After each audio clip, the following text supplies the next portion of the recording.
Before we even talk about choosing the right column for your analysis, every chromatographer needs to understand one critical truth: a column will only perform as well as you treat it. Knowing your column type and using the proper mobile phase for it is essential to avoid damaging it and to extend its lifetime. Let's start with the basics. 1. Silica-based columns. Silica is the backbone of many chromatography columns, but it comes with a key limitation: silica dissolves in alkaline conditions. So remember, keep the mobile phase below pH 10. High pH will slowly eat away the silica and destroy the performance of your column. 2. Reversed phase columns. Reversed phase columns rely on organic chains bonded to the silica surface. Those chains can be damaged if you use the wrong solvent. Rule of thumb: never use strongly nonpolar solvents like hexane, these can strip or bleed the bonded phase from the silica. Stick to compatible organic solvents such as methanol, acetonitrile, or isopropanol. 3. Ion exchange columns. Ion exchange columns behave differently from silica and reversed phase materials. Key reminders: avoid organic solvents, they can collapse the gel matrix or alter the ion exchange capacity. Use the proper buffer system to maintain stability. 4. Never let a column dry out. A dry column is almost always a damaged column. Drying can crack the packing, create channels, and permanently ruin chromatographic performance. Keep the column filled with the appropriate storage solvent at all times. 5. Mobile phase quality matters. To protect both your instrument and your column, use chromatographic grade solvents only. Always filter mobile phases through a 0.45 micrometers membrane. Highly concentrated buffers mixed with organic solvents can cause salt precipitation, especially during gradient elution, so be mindful of ratios and solubility. 6. Proper column storage. Improper storage is one of the most common causes of column failure. Follow these rules. Never store a column in pure water, it encourages microbial growth. Never store in pure organic solvents, they can degrade the bonded phase. Use the recommended mixed storage solvent from the manufacturer. 7. Switching between solvents. When moving from a polar phase to a nonpolar phase, or the reverse, avoid sudden jumps. Many solvent pairs are not miscible. Use an intermediate solvent such as isopropyl alcohol to transition smoothly and prevent phase separation inside the column. Proper column care isn't just maintenance, it's chromatography insurance. By understanding what your column is made of, choosing compatible mobile phases, preventing dryness, and storing it correctly, you safeguard your results, your instrument, and your investment.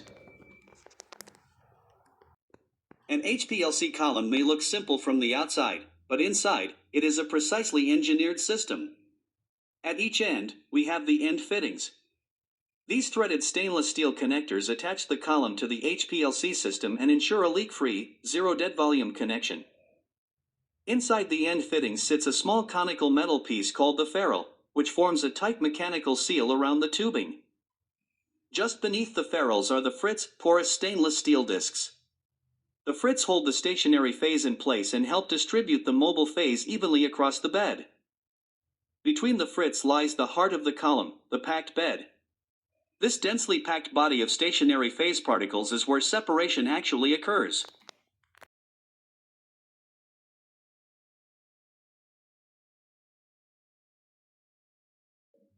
HPLC columns are designed with a preferred flow direction.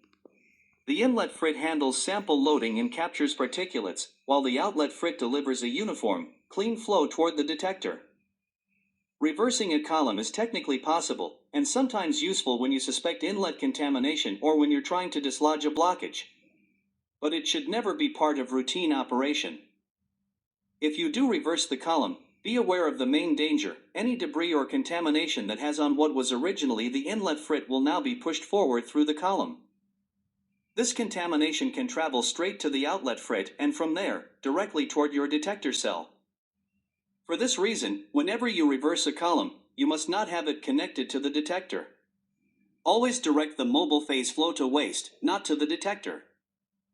Flush the column gently in the reverse direction until you are confident the blockage has cleared or the contamination has been washed out. Once the column is cleaned, return it to its normal flow direction.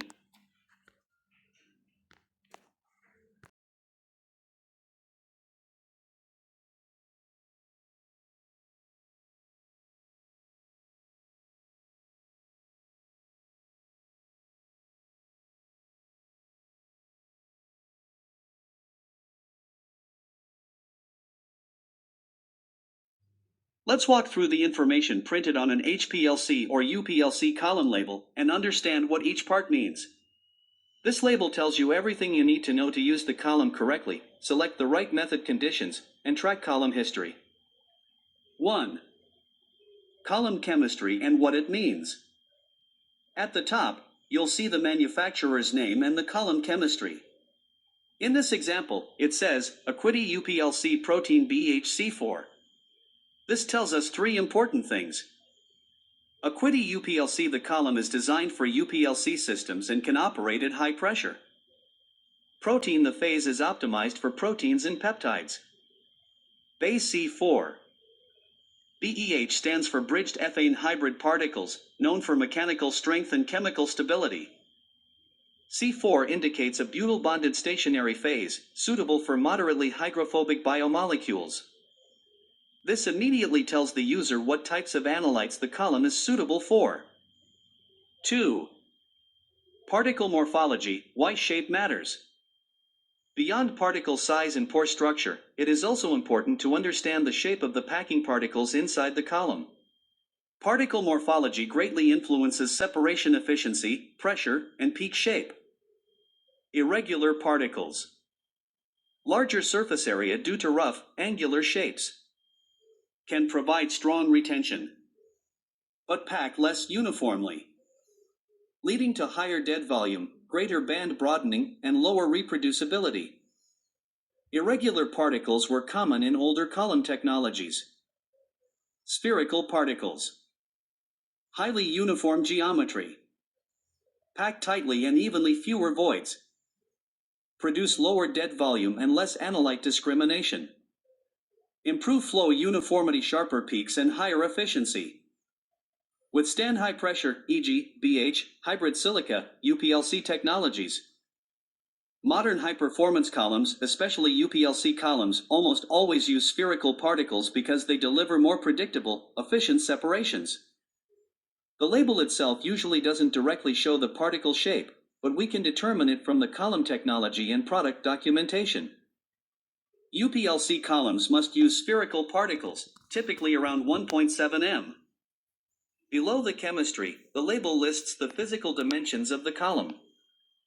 Eksempel 301,7 mikrometer, 2,1 millimeter ganger 150 millimeter. Meaning 300 pore size, large pores for proteins and biomolecules.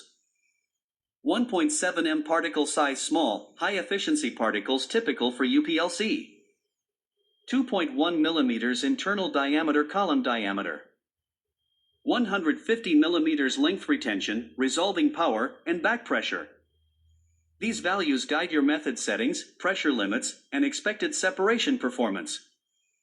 So when reading any column label, remember, don't just check the particle size, also know the particle shape, because morphology directly affects separation quality, bed stability, and the overall chromatographic performance you can expect.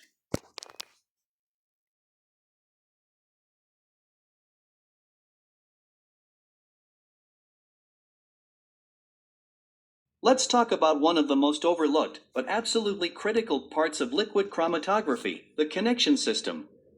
Good plumbing is essential for good chromatography. Even a perfectly packed column cannot perform well if the tubing and fittings introduce dead volume, leaks, or flow distortions. LC tubing comes in different materials, and each material has its advantages and disadvantages depending on the application. Stainless steel tubing is strong, durable, pressure-resistant, chemically compatible with most solvents, and maintains its shape during tightening, but it cannot be used with aggressive halides or chelating buffers. PEEK tubing is a flexible, easy-to-use polymer with excellent chemical resistance and suitability for low-pressure or biocompatible applications, but it is limited to lower pressures, can collapse if over-tightened, and may swell when exposed to strong solvents. Choosing the right tubing material ensures both safety and chromatographic performance. Tubing comes in several internal diameters, and this matters a lot. As the tubing diameter decreases, the system volume decreases, allowing analyte bands to remain tight as they move between pumps, autosamplers, columns, and detectors. For HPLC, tubing ID often drops to 50 to 100 m to support ultra-fast, high-efficiency separations.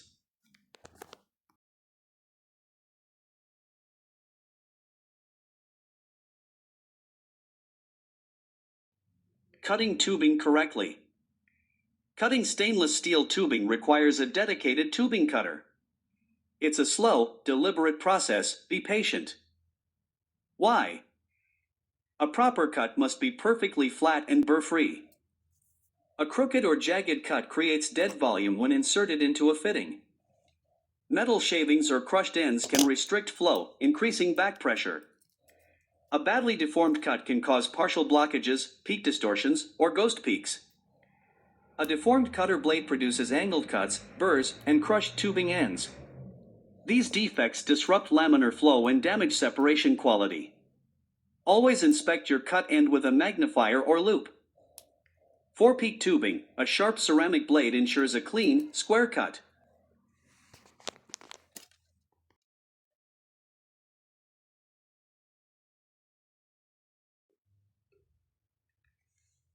Nuts and ferrules, how LC connections seal. Every LC connection depends on a nut and ferrule system to create a pressure-tight, zero dead volume seal. Nut screws into the instrument or column port. Holds the tubing firmly in place. Ferrule, a conical ring that compresses around the tubing when the nut is tightened. Creates the seal and defines the position of the tubing tip inside the port. The ferrule must be seated correctly. If it is compressed too far or too little, you risk leaks, extra dead volume, poor reproducibility, zero dead volume, ZDV, unions. A zero dead volume union, or ZDV union, connects two pieces of tubing with no mixing chamber and no extra space inside the fitting. This prevents mixing zones, back diffusion, peak broadening.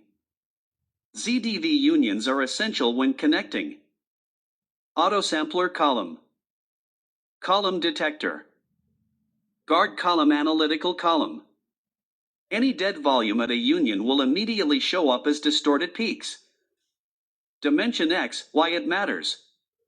Dimension X refers to the distance the tubing protrudes past the ferrule into the port. This tiny distance plays a huge role in the quality of the connection. If dimension X is too short, the tubing tip does not fully reach the sealing taper. Creates dead volume.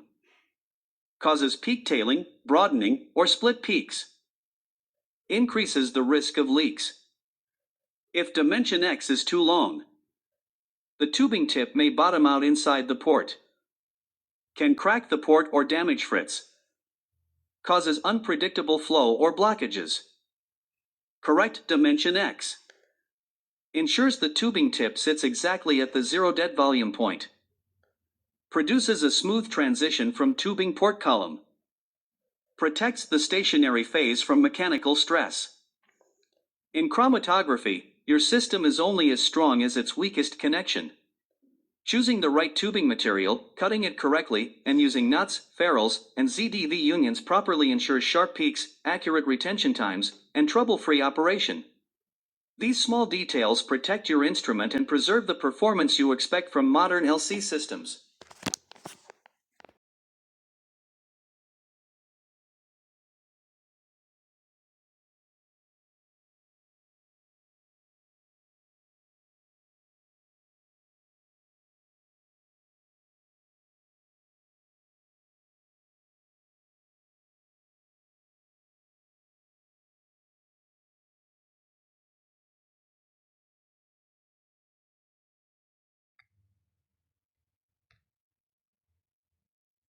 As we mentioned before, the frit plays a critical role in distributing flow evenly into the column.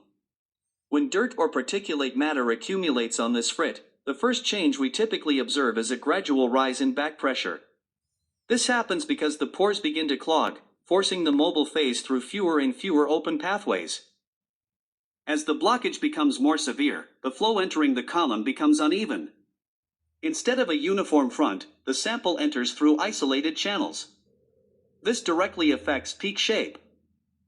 In partial clogging, part of the sample moves faster than the rest, which produces shoulder peaks. In more severe clogging, the flow splits into two dominant pathways.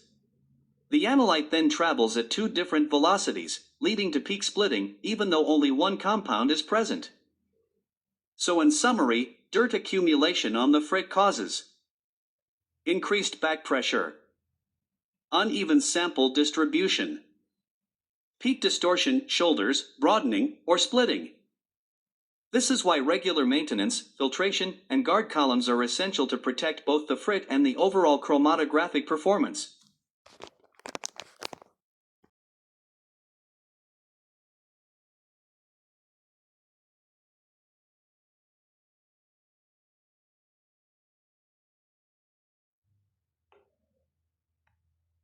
A clear understanding of column chromatography, its retention mechanisms, efficiency factors, and hardware influences is essential for generating reliable and reproducible separations. Mastery of these fundamentals provides the scientific basis for selecting the most appropriate LC column for any analytical challenge.